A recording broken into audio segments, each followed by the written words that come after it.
বকেয়া পরিশোধের আগে আকাশ সীমা নয়, ভারতকে এমনই এক সাহসী বার্তা দিলেন প্রধানমন্ত্রী তারেক রহমান। জিয়া পরিবারের ঐতিহ্য অনুযায়ী তারেক রহমান দেখিয়ে দিলেন দেশ সবার আগে। ভারতীয় বিমান সংস্থা স্পাইস জেট দীর্ঘদিন ধরে বাংলাদেশের আকাশ সীমা ব্যবহার করে আসছিল, কিন্তু অদ্ভুত এক কারণে তারা বছরের পর বছর এয়ার নেভিগেশন চার্জ বা আকাশ ব্যবহারের ফি পরিশোধ করেনি। পূর্ববর্তী সরকারগুলোর রহস্যজনক নিরাপত্তার সুযোগ নিয়ে তারা এই চার্জ ফাঁকি দিয়ে কোটি কোটি টাকা মুনাফা লুটেছে। কিন্তু 2026 সালের ফেব্রুয়ারিতে নতুন সরকার ক্ষমতায় বসার মাত্র দুদিনের মাথায় দৃশ্যপট বদলে গেল। প্রধানমন্ত্রী তারেক রহমান স্পষ্ট জানিয়ে দিলেন, বকেয়া পরিশোধ না করা পর্যন্ত স্পাইস জেটকে বাংলাদেশের আকাশ সীমায় নিষিদ্ধ ঘোষণা করা হয়েছে।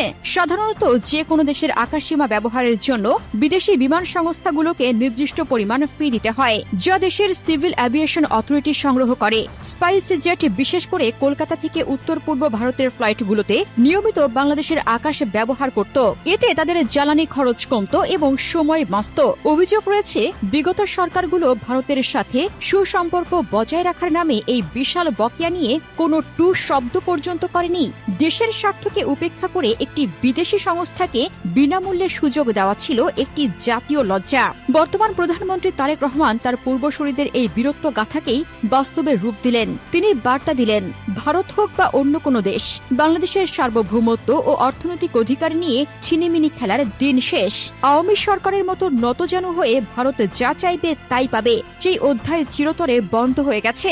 এখন বাংলাদেশের সাথে ব্যবসা করতে হলে নিয়ম মেনেই করতে হবে। এই একটি পদক্ষেপ আন্তর্জাতিক অঙ্গনেও বাংলাদেশের ভাবমূর্তি উজ্জ্বল করেছে।